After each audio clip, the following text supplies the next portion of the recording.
তিনি নাকি প্রভু। আমি জানতাম প্রভুকে তো দেখা যায় না, এবার কোন প্রভু?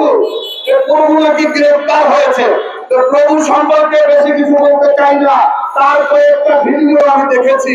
একটা ভিডিও হচ্ছে গাড়ির ভিতরে তিনি হরণ দিতেছেন, এবার কেমন প্রভু। আরেকটা দেখলাম ছোট ছোট বাচ্চারা, তারা অভিযোগ করেছে তিনি নাকি তাদেরকে বলৎকার করেছে।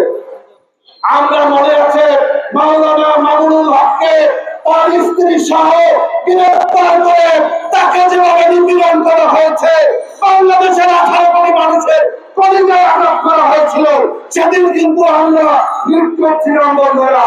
আমরা দেখেছি বাবু গয়েশ্বর চন্দ্র রায়কে হত্যার উদ্দেশ্যে হামলা করা হয়েছিল, সেদিন সনাতনীরা কোথায় ছিল? যেদিন বিশ্বজিৎকে কুপিয়ে কুপিয়ে হত্যা করা হয়েছে, সেদিন সনাতনীরা কোথায় ছিল? যেদিন এই